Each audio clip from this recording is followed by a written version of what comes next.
Hello and welcome to Unacademy IAS English, a one-stop destination for the English medium civil services aspirants.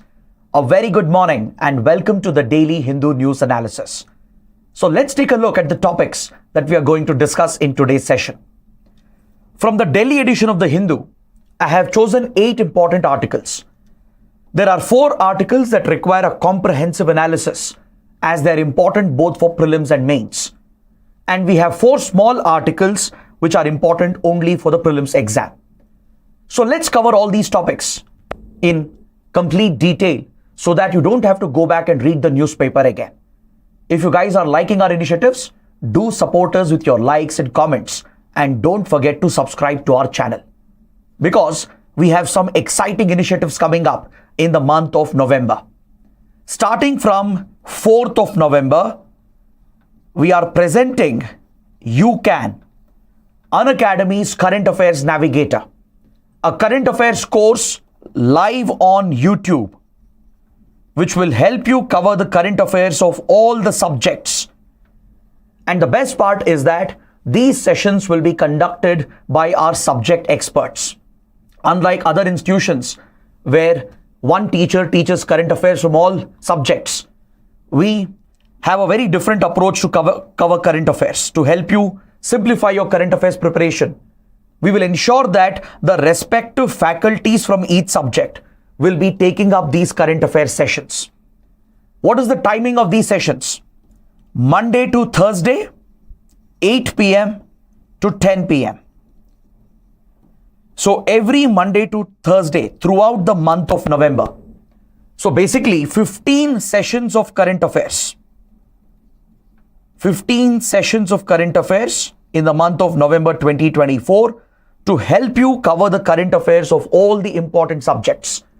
So join us live from 8 p.m. to 10 p.m. from 4th of November, as I'll be starting with a session on international relations.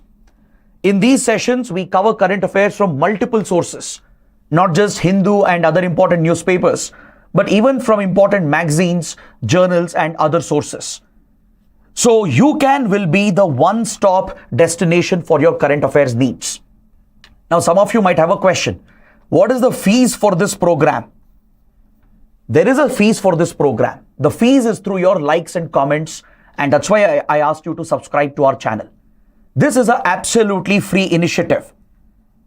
All the sessions will be available live on our YouTube channel Monday to Thursday from 8 p.m. to 10 p.m. So please ensure that you attend these sessions live because we will be taking your doubts and questions as well. So with this, let's get started with the first topic from page number 6. On page number 6, the Hindu carries a column written by Rohini Nilekani. Rohini Nilekani is a very well-known philanthropist, ecologist, and as well as the wife of Nandan Nilekani. So Rohini Nilekani explores the ecological biodiversity value of the Nilgiris and makes a call for the protection and conservation of the Nilgiri Biosphere Reserve in this important column, which is relevant for GS Paper 3 under Environment and Ecology. So let's dive a little deep into this article and understand the points being raised by the author. This article has been published by the Hindu because tomorrow, which is the 3rd of November, marks the International Day for Biosphere Reserves. It is a UN designated day to highlight the role and significance of biosphere reserves. On November 3rd every year, we are marking the International Day for Biosphere Reserves. See, this day was designated by UNESCO in 2021. In 2021, UNESCO adopted a resolution which designated 3rd of November every year to be celebrated as the International Day for Biosphere Reserves. So since 2022, we are marking this day every year, highlighting the significant role of biosphere reserves in environmental protection and biodiversity conservation. So it's in this context that the philanthropy which is run by Rohini Nilekani has brought out a documentary focusing on Nilgiris and the value, the ecological value of Nilgiri Biosphere Reserve. So first, let's understand what are biosphere reserves. Why are they so significant? Then we will study about the Nilgiris Biosphere Reserve in particular and talk about its biodiversity value, the challenges it is facing, and what needs to be done to protect one of India's most important biosphere reserves. A biosphere reserve, as defined by UNESCO, is essentially a learning place for sustainable development.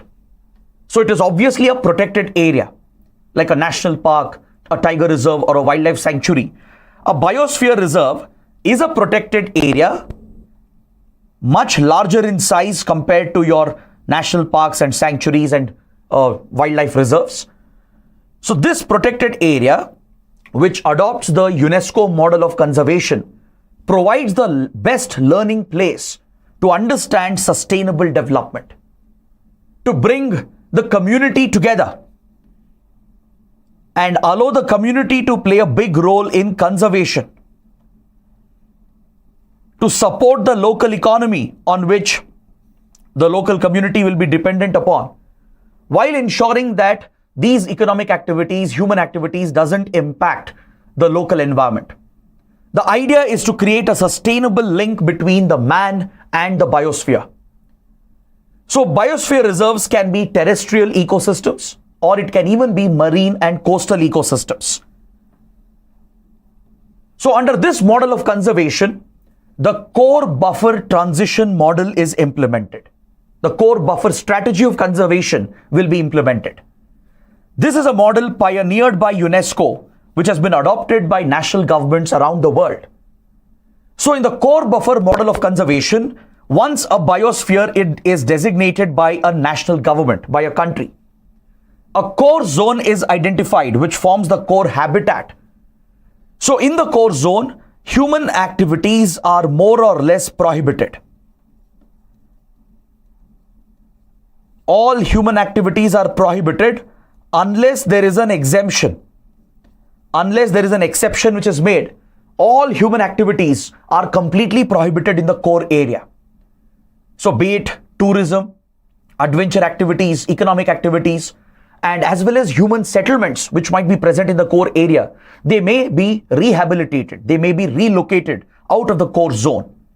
The core zone is dedicated only for research, conservation efforts, etc. Only authorized officials can have access to the core zone.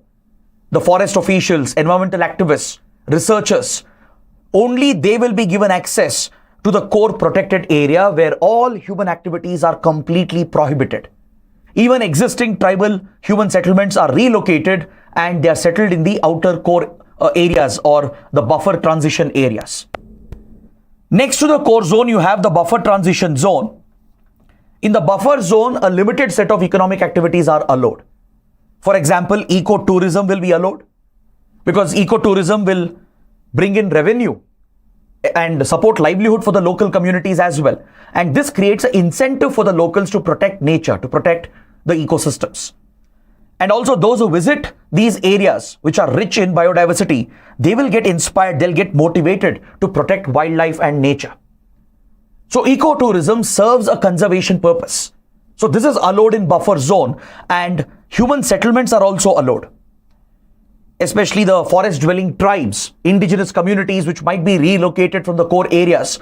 They are often settled in the buffer areas.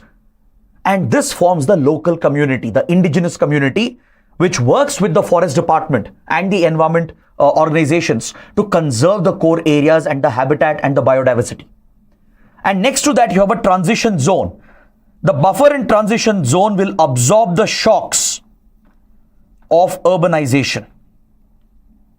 Especially the transition zone will play the role of a shock absorber, absorbing the impact of human activities and human development occurring outside of these protected areas.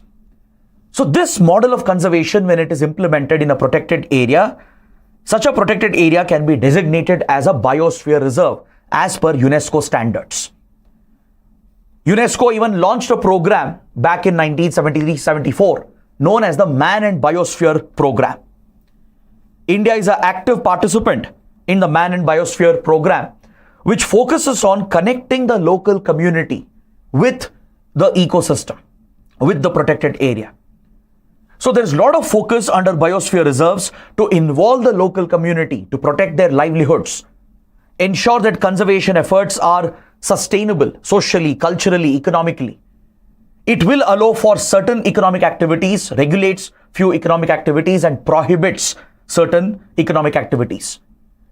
So this sustainable model of conservation and development is what we see in a biosphere reserve. So this is a global model which is implemented. In India, we have 18 biosphere reserves, which are designated by the Ministry of Environment, Forest and Climate Change. You can see all the 18 biosphere reserves in the map over here, and 12 out of these 18 biosphere reserves, they are recognized under the Man and Biosphere Program of UNESCO.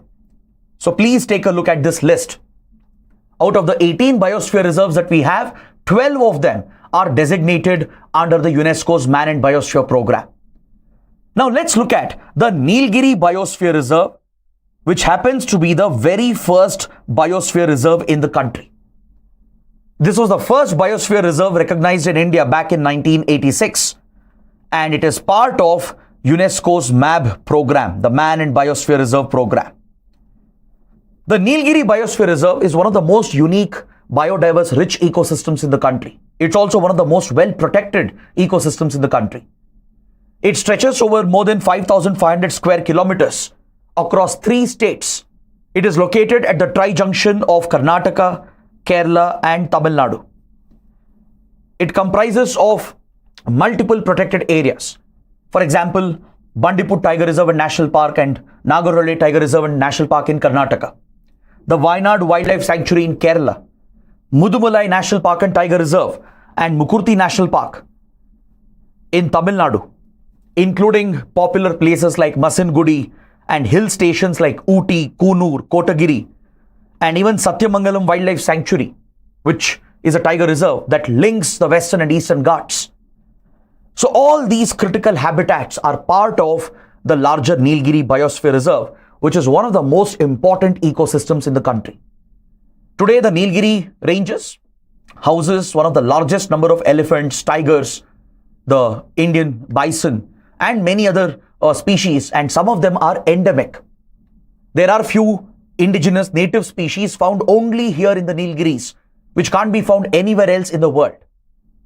From the Nilgiri Thar, which is a mountain goat found in the Shola grasslands, with other unique species of frogs and butterflies and reptiles, and some unique flora, the Nilgiris is indeed a biodiverse region.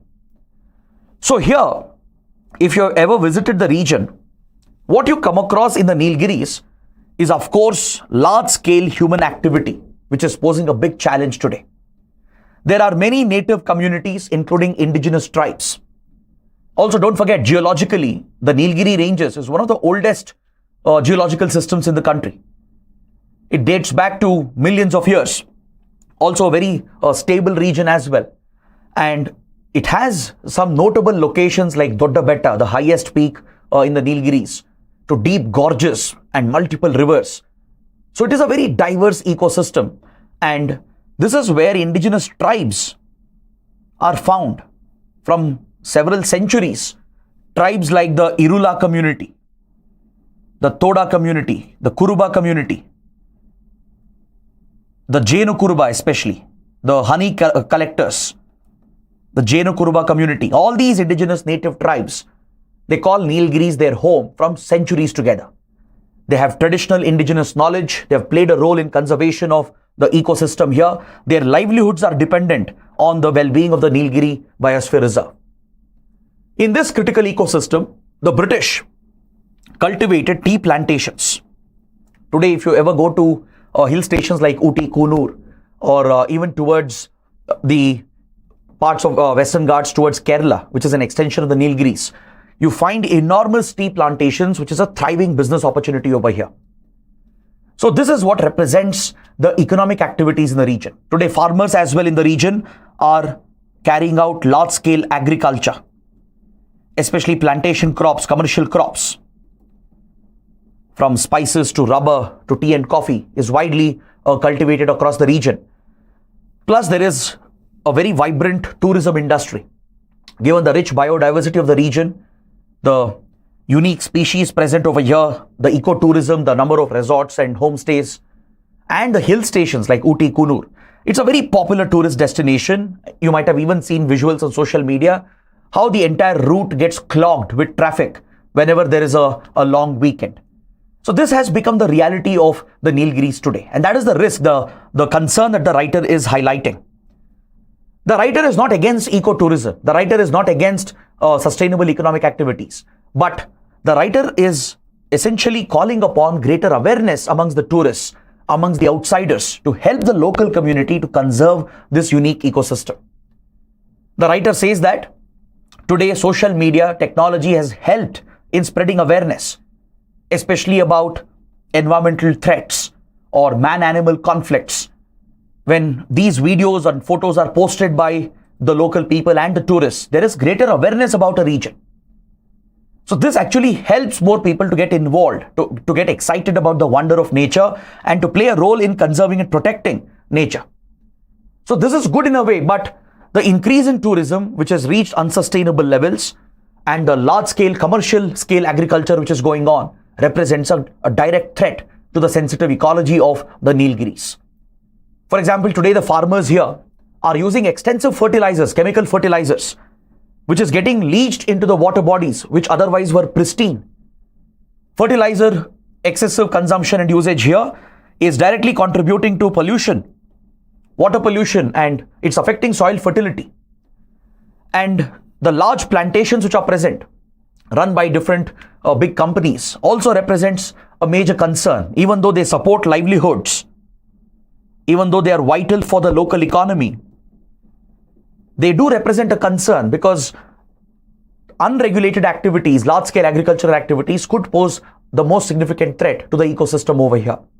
So this is where the writer identifies the three pillars of environment conservation. The writer says there are three important pillars: the Bazaar, Samaj, and the Sarkar. In fact, this is also the title of one of the books written by Rohini Nilgiris. Rohini Nilgiris believes that the Sarkar plays a critical role in conservation, which is the government. The Wildlife Protection Act of 1972 clearly places our forests, our wildlife under the sole ownership and protection of the government. The government is primarily responsible for protecting the forests and the wildlife of India as per the Wildlife Protection Act. The Samaj, the society, especially the local community, which is dependent on these forests and ecosystems, and even the tourists from the outside who are coming and visiting the area, they all have a responsibility. The outsiders have a responsibility to ensure that their visit is sustainable. Their visit should not cause any pollution or problems to the native ecosystem. Locals have a responsibility to protect the ecosystems. The society as a whole, the community as a whole, plays a very important role in environment conservation. And of course, the bazaar, which is nothing but the industry, the commercial enterprises which are dependent on the ecosystem. It could be the tea plantations, it could be the farmers, it could be the resort owners, the homestay owners, etc. They represent the bazaar, the industry. They all have a responsibility to protect and conserve the ecosystems. In fact, there is a direct interest. Now, these plantations will not survive if the ecosystem doesn't survive. The tourism industry, the resorts, homestays will not survive if the ecosystem is not protected. If the ecosystem is destroyed, the species are under threat. The tourists will not flow in, which is creating revenue for the bazaar. This will affect the Samaj as well, the community. They are dependent on jobs in agriculture, in tourism industry. So they both have a direct vested interest to protect nature and protect the ecosystem and the habitat and the species, so that the livelihood opportunities, economic opportunities can continue in a sustainable manner. The government is, of course, always a stakeholder. So the writer is calling upon all the three pillars to work together: the bazaar, the Samaj, and the Sarkar, to work together to ensure that livelihoods are protected, to ensure that the local community plays a role in conservation and protect the critical ecosystem of the Nilgiris. So this is what we need to learn from this article. The writer goes on to provide various interesting details about the unique species found here in the Nilgiris and illustrates how local communities can play a role and outsiders, tourists can play a role in working with the government, because government alone can't do this. When government says that it owns the forest and wildlife, when the government claims to be the sole owner of all the forests and wildlife under Wildlife Protection Act, it actually creates a distance between the local community and the forests. Because see, now locals will feel that why should we be involved in conservation if the government is responsible? Now imagine in such a forest area where population is increasing, human activities are increasing, if there is a case of man-animal conflict. In fact, this is happening quite regularly. See, with deforestation, urbanization, industrialization, the ecosystems are getting destroyed. Right? In protected areas, because of the conservation efforts of the government and the community and the activists, the population of wildlife has gone up.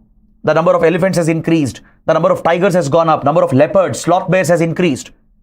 But this habitat is not enough. So wild animals are venturing out towards the human habitations. And climate change is a contributing factor as well. It is changing the ecological niche itself. Ecological niche is undergoing a change. So animals are getting more accustomed to the changes which are happening around us. The large-scale expansion of human settlements, the industrial expansion, deforestation, climate change, right? This is driving changes in the behavior of the animals as well. And that is why there are more and more incidents of man-animal conflict. If you look at incidents where leopards are venturing into human habitations, right? They are habituated to hunting dogs. They have developed an appetite for domesticated dogs or even cattle. You look at sloth bears, elephants striking into human settlements, right? It shows the growing comfort that animals are developing, which shouldn't be the case with wild animals. Generally, wild animals, they stay away from human settlements, but you see a greater inclination of the animals as well, right? To enter human settlements because they know that there is availability of food, easy availability of food. Because in the core areas, the space is not enough. The animal density has gone up and the protected areas are not enough for holding all the animals, for meeting their needs and requirements. Plus, there are many threats from forest fires to a deadly impact of climate change. It's driving these behavioral changes in wild animals where they are getting accustomed, adapted to frequent interactions with humans. So when such man-animal incidents happen, locals will blame the government. Since government says it owns the forests and the animals under the Wildlife Protection Act, locals will say that why should we be involved in conservation? Why should we protect the forests and the animals when they are attacking our crops, destroying our houses and property and killing humans or attacking humans? So this distance is a result of government claiming sole ownership over forests and wildlife. The writer says this should not be the case. While government might have the sole propriety over protection of forests and environment, it should involve the local community more proactively. It should create an incentive for the local community to play a bigger role and provide for community-led, community-based conservation. The local industries have to be involved, the bazaar has to be involved, the samaj, the local community has to be involved with the sarkar. Only then can we conserve our unique ecosystems. So I think this is a very important lesson and a very interesting illustration that we can get from this article. The writer even refers to the rock art found in the Nilgiris at Sigur and Veleri Kombai. This rock art celebrates the man-animal relationship. It spreads awareness about the man-animal relationship thousands of years ago. Now, in many ways, this is what we are doing as well on social media, right? We take pictures of wildlife, forests, and we post it on social media. That creates more awareness, more interest about wildlife. So, centuries ago, through cave art and rock art, our ancestors were celebrating the man-animal connection and spreading awareness. Today, we are using technology to do that. And according to the writer, this is good. As more awareness spreads and more interest is created amongst the travelers and the adventurers and tourists, more people will visit. And as long as this is sustainable, as long as the tourism is sustainable, it will create a new stakeholder in the conservation efforts. In fact, Rohini Nilgiris narrates one of her personal experiences, how she and her family got excited about the Nilgiris and got involved in the conservation efforts, right? So this is again the potential of tourism. You might visit a place as a tourist, but you will get connected to the place. If you ever visited the Nilgiris, right? If you've enjoyed the beauty of the nature present here, you would get so deeply involved that you will start caring about the animals, the forests over here. You develop that bond, that connection. Personally, if you ask me if there were ever to be a second home, it would be the Bandipur Nagarhole range, because the range is filled with biodiversity and it is something that anybody will immediately connect with. So today we are destroying this without second thought. The government, the community, the industry, they have their own priorities. So that is why the writer is urging all the three to work together, to work towards community-led conservation. The government should enable the community and the industry to focus on sustainable management of the economy. You can't ban tourism. You can't curb the agricultural activities. Those activities are necessary to sustain the livelihoods of the local people. But it should be done in a sustainable manner, and tourism could be good as it can spread awareness, create interest, and bring more focus on conservation efforts in the Nilgiris. So this is the crucial lesson that we draw from this article by Rohini Nilgiris. Now, let's see what kind of question can be given based on this topic. So under environment ecology, or even maybe under the essay paper, there can be a question. The state alone cannot undertake the task of protecting India's biosphere reserves. Communities need to get involved. So that is a statement which has been given. Discuss with Nilgiri Biosphere Reserve as an example. So first statement is a very broad statement. It's talking about biosphere reserve conservation and protection. How government alone can't do it, communities also have to be involved. So it's a statement. So of course, you will agree with the statement in your answer. You will say that yes, government alone can't do this, community involvement is necessary. But this entire discussion should be done in the context of Nilgiri Biosphere Reserve. So you should be well versed with the geography, the ecology, and the local essence of the Nilgiris. So in this question, you can start out by talking about the uniqueness of the Nilgiris. One paragraph to introduce the Nilgiri Biosphere Reserve. Where is it located? What kind of unique species can be found? The diverse endemic flora and fauna. A few lines about this. A few lines about the unique culture of Nilgiris as well. The tribes which are present. The indigenous communities. How they are well connected with the nature. So one paragraph introducing the Nilgiris and pointing out that this was India's first biosphere reserve, which is also part of UNESCO's Man and Biosphere program. So that makes a good introduction. Then in the body, you can agree with the first statement. You can say that, yes, conservation in such biosphere reserves cannot be done by the government alone. Government needs the help of communities. The communities have to be involved. The local industries have to be involved. Only then sustainable development can be provided. Conservation can be carried out. You can point out that government under Wildlife Protection Act is the sole proprietor of forests and wildlife. But this approach will alienate the local community. Rather, the government should involve the local community and the industry, make them direct stakeholders in the conservation efforts. So go on to illustrate the threats, the concerns, specific examples pointing out the threats and concerns in the Nilgiris. Discuss how global warming is driving more forest fires in the Nilgiris. Point out the high animal density, which is increasing man-animal conflict incidents, and how this could result in the local community to retaliate against the animals. So this can be curbed only if the government works with the communities and the industries. So provide such examples to substantiate your argument, and then finally conclude your answer with a way forward. Provide an optimistic way forward.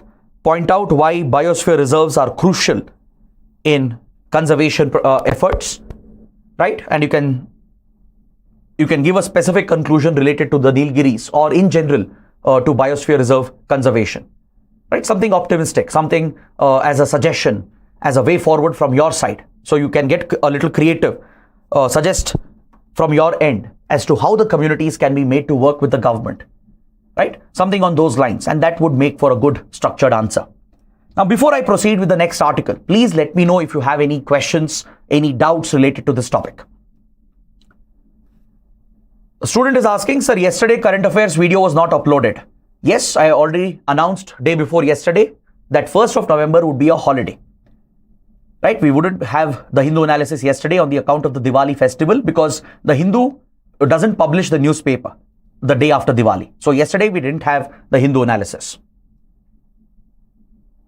Niharika Khanna says, sir, we can also start the answer with definition of biosphere and its conservation and then tell about Nilgiris. Yes, absolutely. You can do that as well. Since the question is mainly focused on biosphere reserves in general, you can start your answer by explaining what are biosphere reserves and then bring in the Nilgiris as an example. Even that is a good approach. You can do that as well. Any other questions?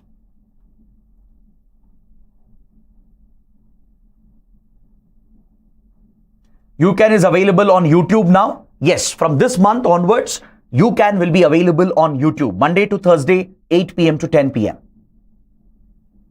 All right. Now let's look at the next article. Today, in fact, the newspaper is loaded with environment ecology related articles. So let's look at this article from page number 6 that focuses on methane emissions and the climate change summit, which is all set to begin at Baku in Azerbaijan. So the capital of Azerbaijan, Baku, in the Eurasia region, is all set to host COP29, the 29th Conference of Parties to the UN Framework Convention on Climate Change. So every year in the month of November, December, we come across the COP summit. And this year it is Azerbaijan which is hosting COP29. So at the upcoming climate change conference, of course, many issues will be discussed, from tackling carbon emissions to arranging for climate finance and discussions about clean energy and transition to clean technology. A lot of issues will be brought up by the host country and by the participating countries. So in this regard, the writer focuses on the topic of methane emissions, how it is often a neglected topic at the Climate Change Convention. And the writer is urging the global community and India to focus on cutting methane emissions.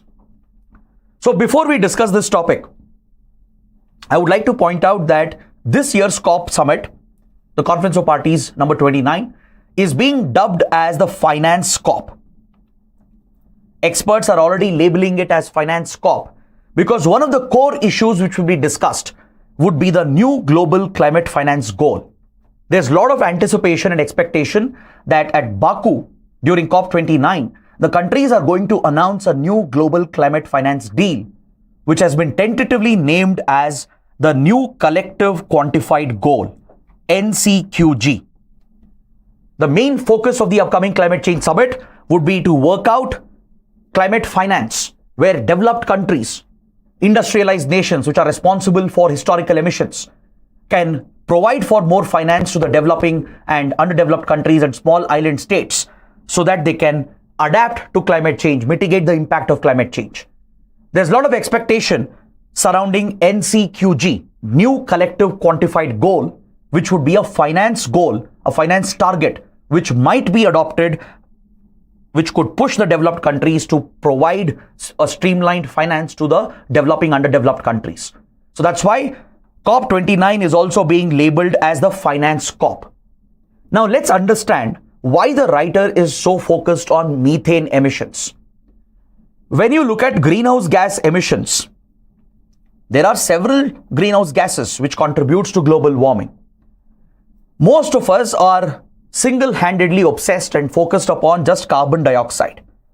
In fact, greenhouse gas emissions are often collectively referred to as carbon emissions.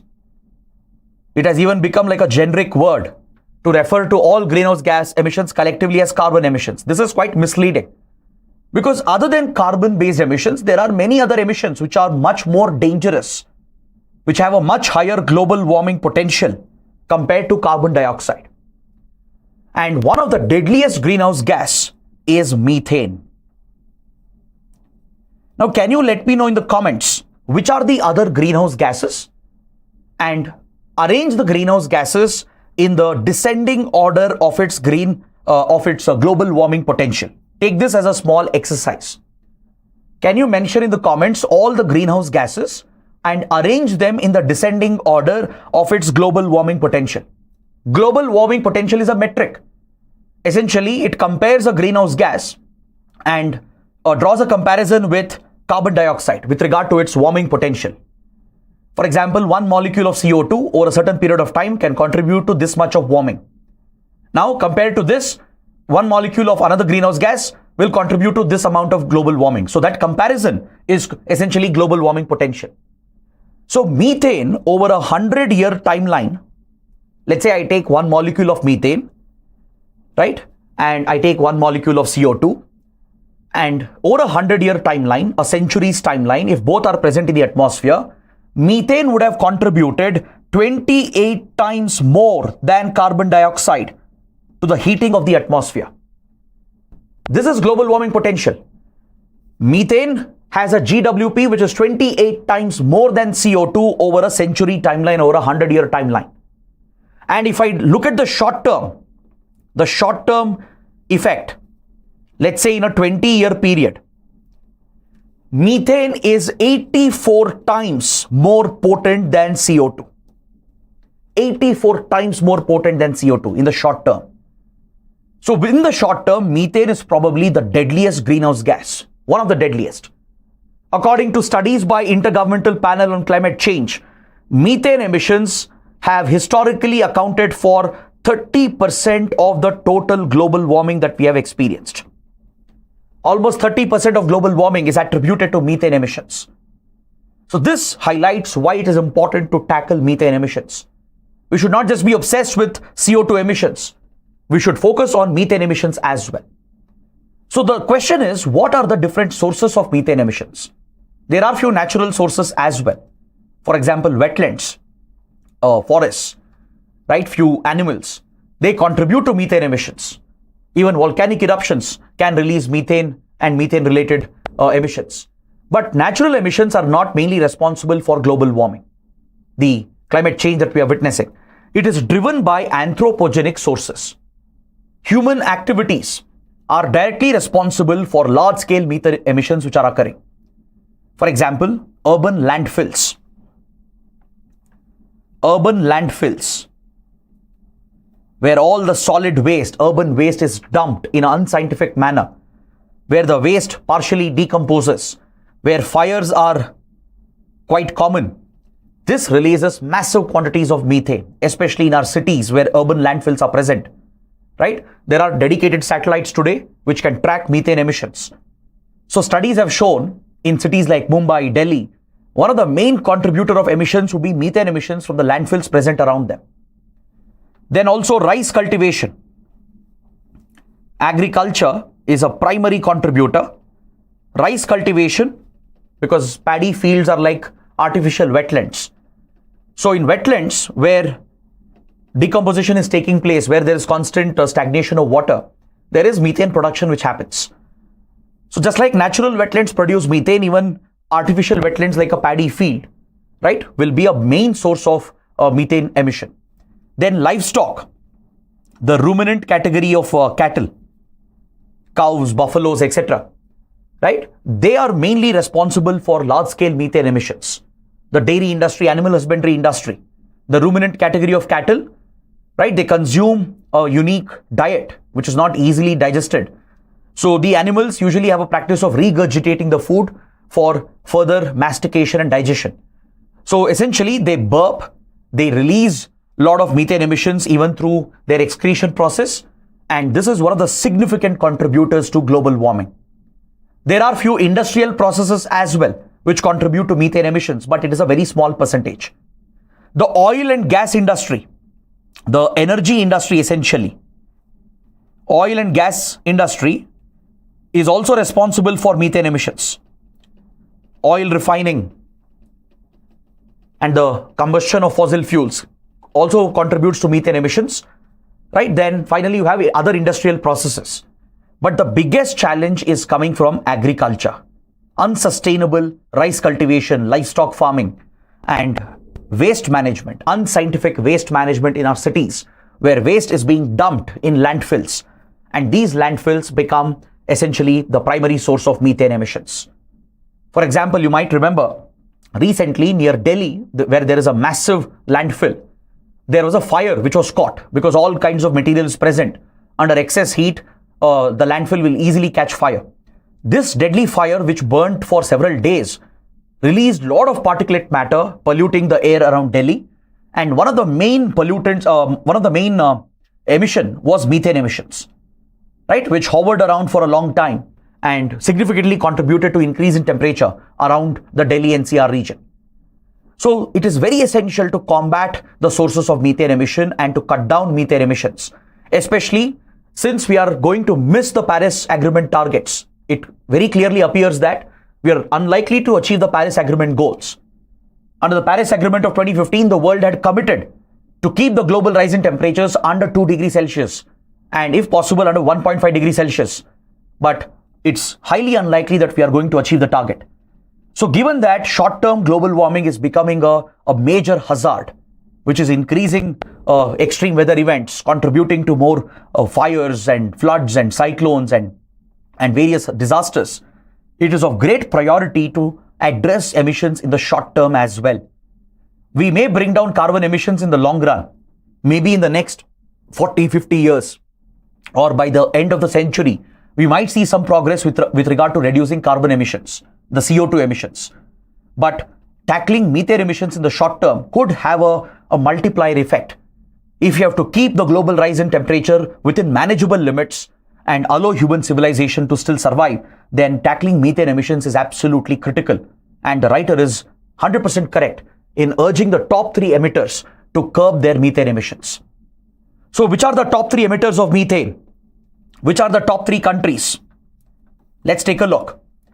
If you include all sources of methane emission, all anthropogenic sources of methane emission, China is at number 1 position, followed by United States and India at the 3rd position. If we take into account all anthropogenic sources, including agriculture, landfills, urban waste, and other industrial processes and energy sector, China comes at the top, followed by US and then India. If I take only energy sector, only oil and gas based methane emissions, then US is at the top position, followed by China. So either ways, India, US, China are in the top 3 when it comes to methane emissions. And right now we are seeing a major shift. US and China are willing to set aside their geopolitical rivalries and form a partnership to tackle methane emissions. We saw this landmark development last year during COP28 in Dubai.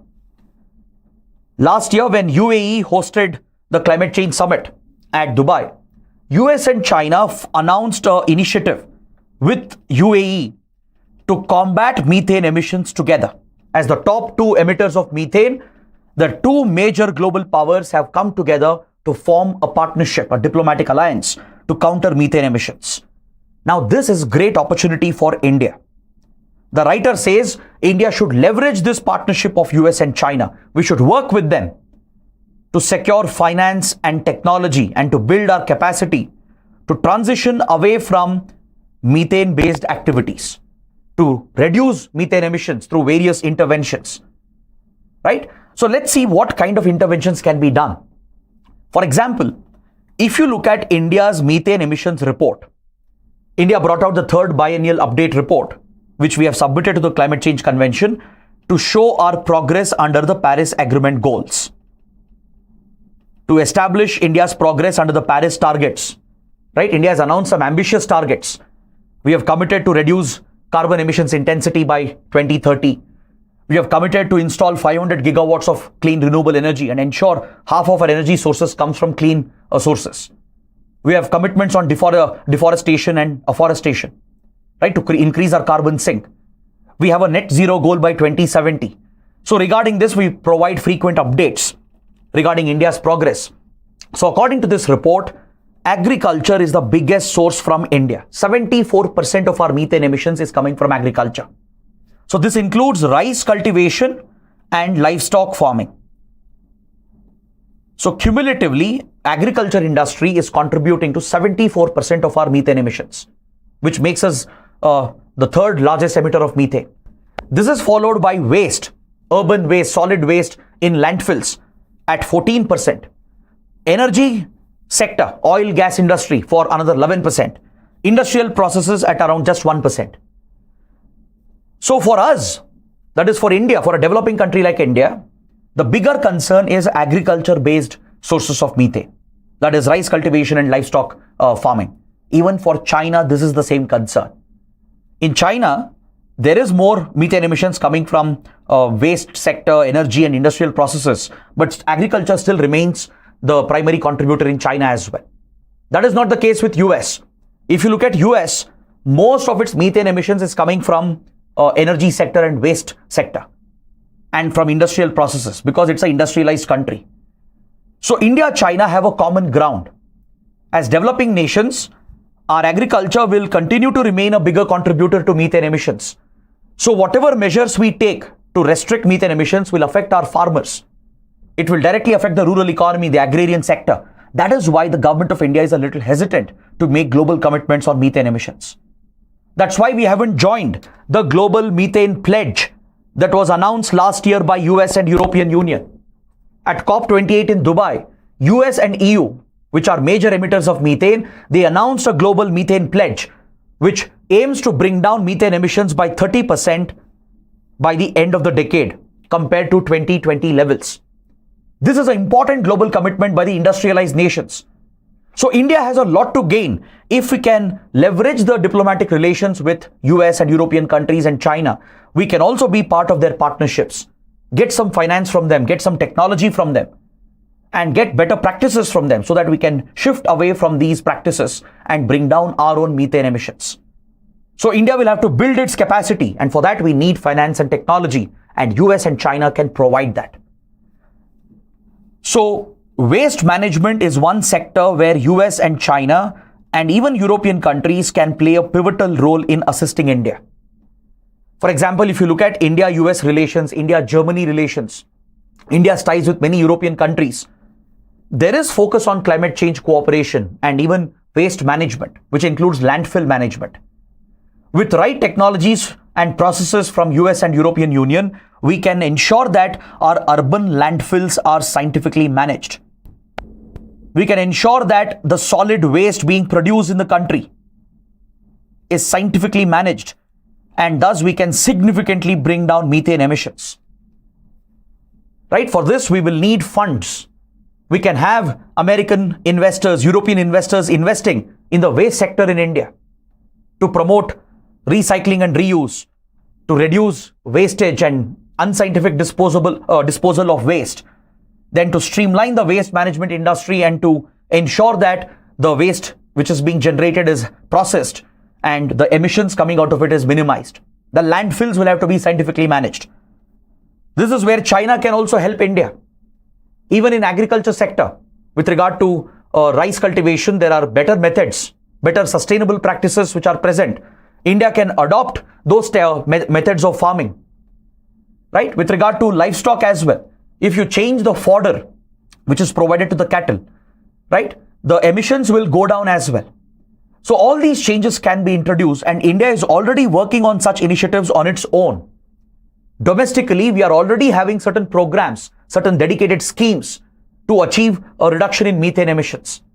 For example, you might have heard about the Govardhan scheme launched by the Modi government, galvanizing organic bio-agro resources done, through which we are incentivizing cattle waste utilization to produce clean energy in our villages, to utilize the cattle waste and minimize the methane emissions. Then we have Swachh Bharat. Under the urban component, the government has provided dedicated funding for waste management to set up recycling facilities and waste management facilities so that urban waste and solid waste doesn't end up in landfills, which is contributing to methane emissions. Then we also have National Mission for Sustainable Agriculture, which is encouraging alternate methods of rice cultivation, which can bring down methane emission from paddy fields. The National Livestock Mission is encouraging our farmers in the animal husbandry sector to switch to better fodder, green fodder, which minimizes the methane emission from livestock, from the ruminant category of cattle. So all such measures have been taken up by India. Now all we need is some greater support from US, China and even European countries.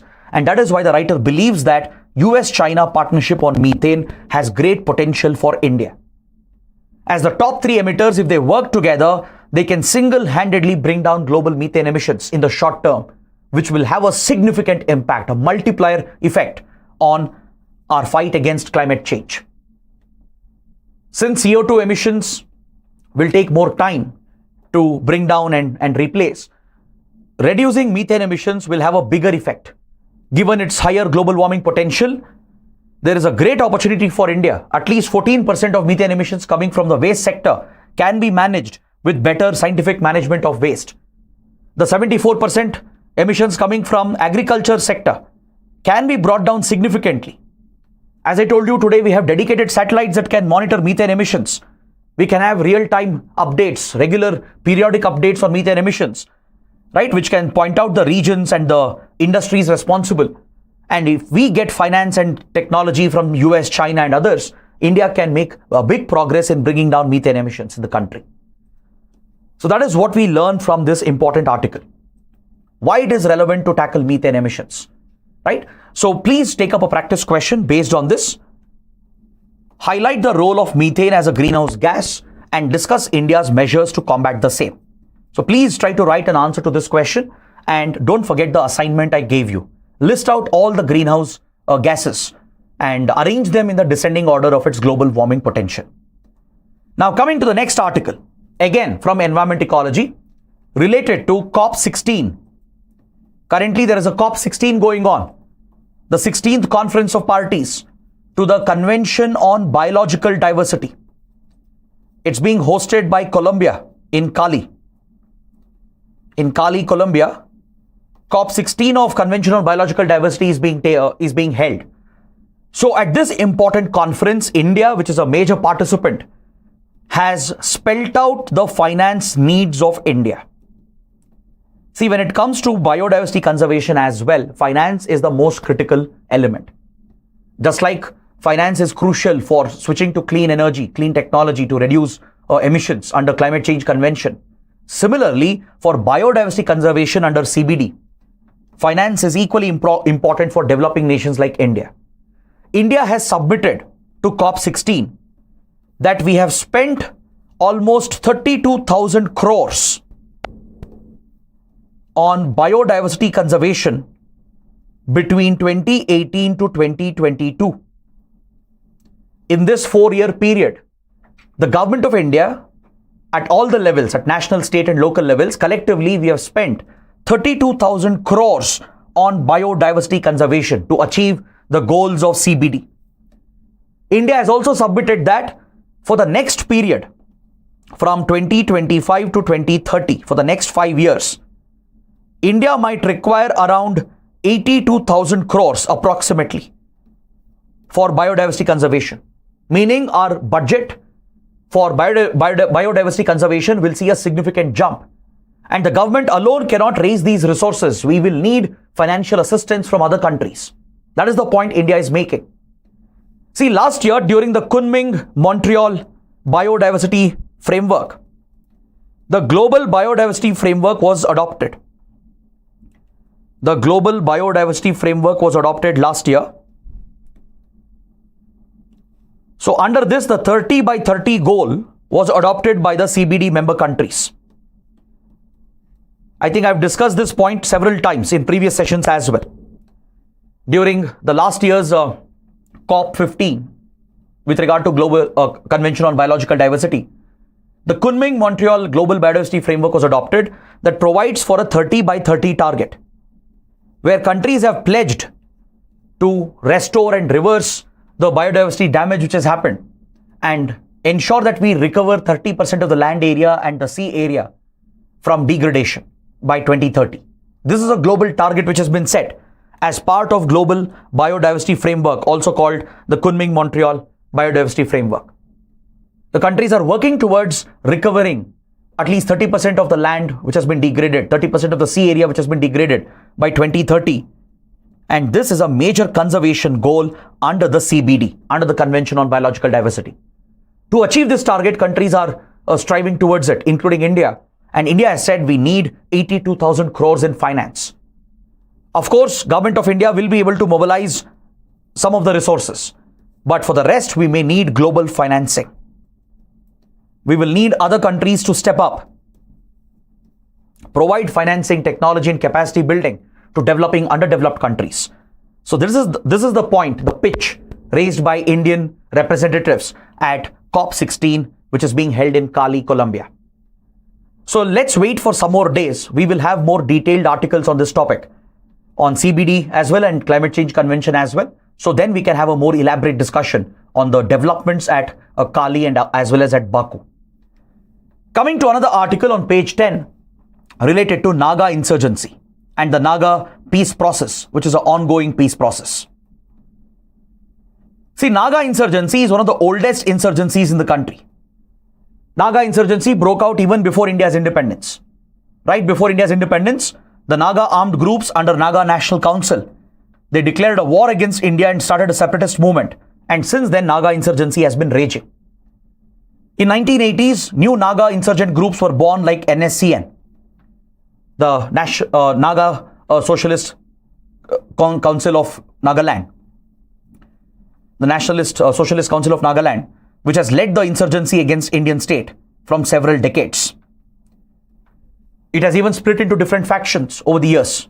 We have NSCN Isaac Muiwa faction, NSCN Kaplang faction, the NSCN Kole Kitowi faction. So many different branches of NSCN have emerged and they've often found shelter in Bangladesh, Myanmar, and they have been waging this war against India from several decades. But recently, after Bangladesh assisted India to bring down NSCN Isaac Muiwa faction, especially when Sheikh Hasina came to power in 2009, the friendly Awami League government helped India to wipe out the terror base available for Isaac Muiwa faction, and NSCN IM surrendered. Along with other Naga political groups, the NNPG, which is a coalition of Naga political groups, India began negotiating with NSCN Isaac Muiwa faction, and in 2015 we signed a historic framework agreement on the Naga peace process. See, Kaplang faction has still not surrendered. NSCN-K or Kaplang continues to operate from Myanmar as it enjoys cross-border support.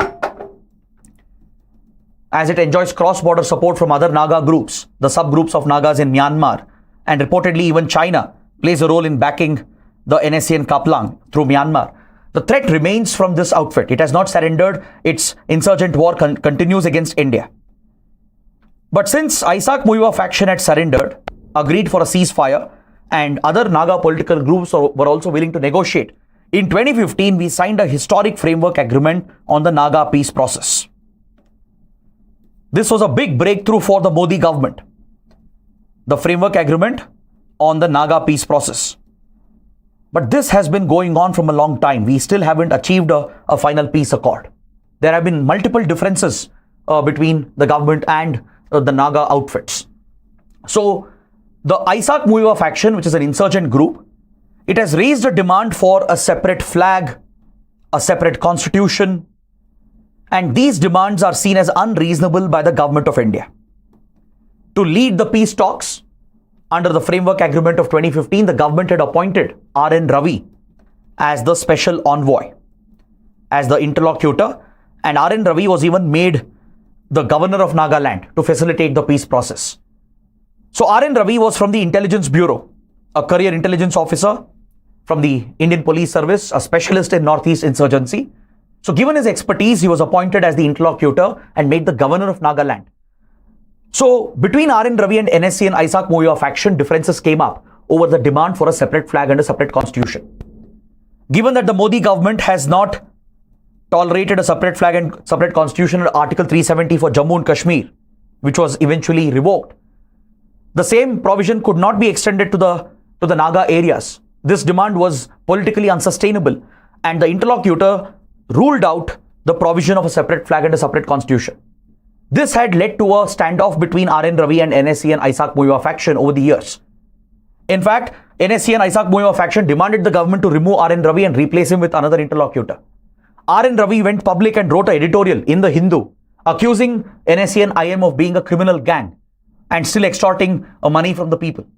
So this led to a complete breakdown of the peace process, eventually pushing the government to replace RN Ravi. RN Ravi was transferred to Tamil Nadu as the governor, and a new interlocutor was brought in to negotiate with Naga outfits. So now, in 2019, the government made a commitment to the Naga political groups, the Naga national political groups. It made a commitment in 2019 that India might provide a separate page in the passports for Nagas. This was a demand of the NNPG. If Isaac Muiwa faction, which was an insurgent group, was demanding a separate flag and a separate constitution with constitutional autonomy, NNPG had few other demands, which represents the political faction. Their demand was for a separate page in the Indian passport for Nagas. And at any international event, wherever Indian contingent is represented, for example, at Olympics, Commonwealth Games, etc., the Naga political groups wanted a separate Naga contingent. Right? As part of the Indian contingent, a separate Naga contingent to be representing the Naga community. And they had other demands, such as a bicameral legislature in Nagaland, more representation in the parliament, and the government to clearly recognize the distinct cultural identity of the Nagas. Because see, to begin with, the Naga insurgency was always about a struggle for identity, to protect the Naga culture, the land and the customs. So in 2019, India had tentatively agreed that we might consider these demands. India didn't promise that it will be implemented. India had tentatively agreed with the political groups that we will consider this as part of the peace process. So since then, the talks have been going on, but it has hit a stalemate. It has hit a dead end. And the political groups are insisting that the government should honor those commitments made in 2019. But again, if you look at the demands, they seem a little unreasonable.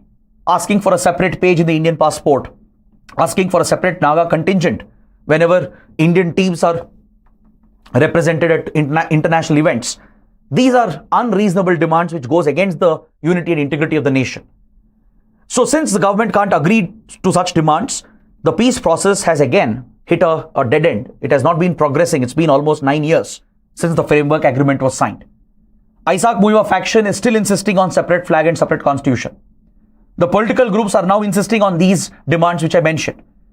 So that is why the Naga peace process is currently stuck. And we have a related development reported in the article in the paper as well. Right? The clashes between Nagas and Metis is becoming a fresh concern to the government. The Metis of Manipur have been clashing with Nagas. There has been a recent incident. A Metis radical group called Arambai Tengol has been accused of targeting few Naga traders in the hill areas of Manipur. I hope you know, in Manipur, in the Imphal Valley, that is in the valley region, the Metis community is the dominant community. In the hill areas of Manipur, you have the Nagas and the Kukis. Nagas towards the northeast region of Manipur and Kukis towards the southeast region. So while Metis and Kukis have been involved in ethnic clashes over the last 1.5 years, parallelly tensions have been slightly increasing between Metis and Nagas as well. Historically, there has been such incidents. There is a history of conflict between Metis and Nagas as well. So there have been recent incidents where Metis radical groups such as Arambai Tengol has allegedly targeted few Naga traders in the hill areas, and the Naga groups have raised this issue. They want justice to be provided, and the tensions are increasing between Nagas and Metis over these incidents. So this has the potential to escalate into a bigger conflict between the communities. At a time when Metis and Kukis are fighting against each other, any possible escalation between Metis and Nagas represents a new risk. And this is a disturbing trend that we are noticing in the last few weeks. So this is what you need to be aware of with regard to Northeast India and the conflicts and insurgency present in the region. Coming to the prelim section, let's take a quick look. On the front page, the Hindu carries a very important development regarding Prevention of Money Laundering Act, the PMLA. This is India's primary law against money laundering. Through this, we have implemented the FATF standards with regard to anti-money laundering. We have implemented all the global standards recommended by FATF, declaring money laundering as a crime, as a criminal punishable offense. The proceeds of crime can be confiscated as well by the Enforcement Directorate and attached to the ongoing case. So all those stringent provisions are provided, and it empowers the ED with stringent powers. ED has the powers to arrest and seize even without a warrant in certain cases. And the ED has been given tremendous powers under the law to counter money laundering. But however, this law has remained very controversial over certain provisions. For example, one major controversy is with regard to the burden of proof and the provision of bail. It has become a notorious trend that once ED accuses someone of being involved in money laundering, it becomes almost impossible to get bail because of the stringent provisions of PMLA and its stringent interpretation by the courts. Because see, the law says the burden of proof is on the accused. Now, this is contrary to the natural principles of justice. In any liberal constitutional democracy, right, under criminal laws, the judiciary will presume the accused to be innocent until proven guilty. Meaning, the prosecution has to prove the guilt. The investigating agencies have to build the evidence, right, and build a waterproof case. And in the prosecution, during the trial in the court, they have to establish the guilt of the accused and then ensure that the guilt is proven. But under PMLA, it's the other way around. The accused is presumed to be guilty by the courts because the law provides for that. The law provides for a provision where the courts will presume the accused to be guilty, and it places the burden of proving innocence on the accused. As a result, bail becomes almost impossible because there are two conditions to be met to be able to get bail under PMLA. One condition is the court has to be convinced, as per section 45 of PMLA, the court has to be convinced that the accused is not guilty, which means accused has to prove their innocence. Second, the court should be satisfied that accused will not commit any other offense while out on bail. So these two conditions are very hard to meet for the accused, and in many cases, accused will rot in jail, leading to a miscarriage of justice. So this has been one of the fundamental problems with the law, along with the enormous powers given to the ED, which has been controversial. So now the Supreme Court has laid down the clear grounds for granting bail in PMLA. Section 45 of PMLA provides an exemption on humanitarian grounds, especially for sick and infirm people who are sick, who are in need of hospital care, hospital treatment, medical treatment, and minor children below 16 years and women. On these humanitarian grounds, exemptions are granted where bail can be provided by the courts.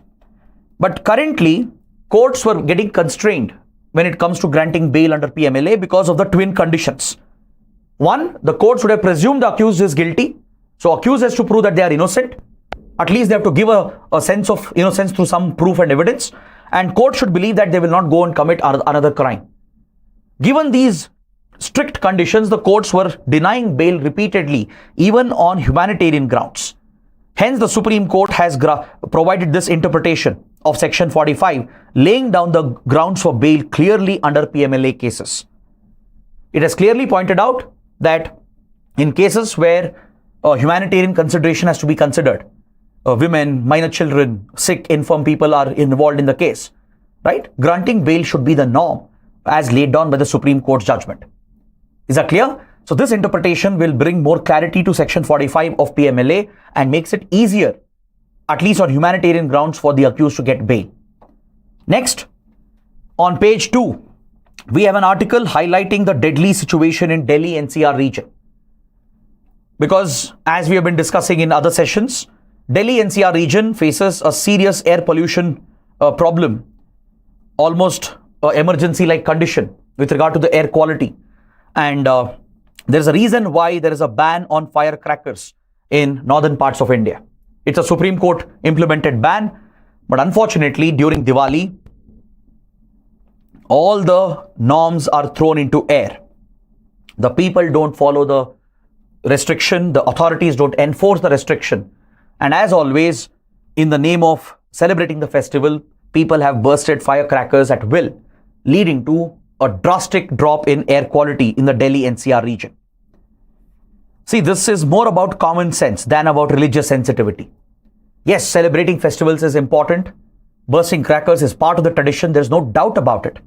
But if it is directly contributing to severe air conditions, which can cause harm to people, especially those with respiratory condition, right? This is almost dangerous level where the air is poisoned to the extent where people could lose their lives. There could be a significant reduction in the quality of life and in the entire lifespan of the people in the area. And despite the bans, firecrackers have been bursted. Authorities have failed again. The local authorities have completely failed. Police, the municipal authorities, the state level authorities, right? That is within the Union Territory of Delhi. There has been a complete failure of the government machinery to enforce the ban, and people have burst crackers at will, leading to a significant drop in air quality. Just look at the numbers. The PM 2.5 concentration has jumped to more than 120 times. This is extremely hazardous. The air is quite literally poison. If you look at the air quality index, it is almost 14 times worse than the WHO prescribed standard. So this deterioration is primarily attributed to the violation of the ban on bursting of firecrackers. And it again shows the lack of enforcement and the poor civic sense present in the region. Next, India's first simulated space mission, analog space mission, has kicked off in Ladakh. As India is planning manned missions, as ISRO is planning manned missions in the future to the moon, to the Mars, it is very important to simulate those conditions on Earth and train our astronauts and prepare for such missions. For example, US has conducted many such simulations in desert areas where it recreates a moon-like environment, recreating the lunar surface and the lunar dust, recreating the Martian environment. Similarly, ISRO has started such analog simulations in Ladakh. The cold desert in Ladakh provides the perfect environmental conditions to simulate the surface of Moon and Mars. And this experiment has been kicked off. A simulated experiment has been kicked off by ISRO and other research institutions. So such a simulated experiment on Earth, where we attempt to create a moon-like environment, Mars-like environment to study the impact on astronauts, to train astronauts and to prepare for such manned missions, right? Or even for robotic missions. These missions are called analog space missions, which is essentially a simulated exercise, and it's being conducted in Leh in Ladakh. Coming to next article on page number 8, almost 10 elephants have died in a tragic incident in the Bandhavgarh Tiger Reserve, which has raised serious concern. Almost 10 well-grown elephants have passed away, unfortunately. Most likely the suspicion is on poisoning. So now autopsies have been conducted. The authorities are waiting for the reports to find out the exact cause of the death. This has triggered a huge controversy. Environmental activists are demanding a CBI probe to investigate whether any deliberate plan was involved to kill the animals. So in this context, the Bandhavgarh Tiger Reserve was in news. So please note down, it is located in the state of Madhya Pradesh. It's one of the key habitats, tiger habitat in the state of Madhya Pradesh, and it is also home to elephants and many other threatened species. So this brings my discussion to an end. I hope you guys have liked the session. If you want, you can join my Telegram channel as well for any updates regarding current affairs. So do let me know how the session went through your likes and comments. Don't forget to subscribe to our channel. That is it for today. We'll see you tomorrow. Thanks for watching.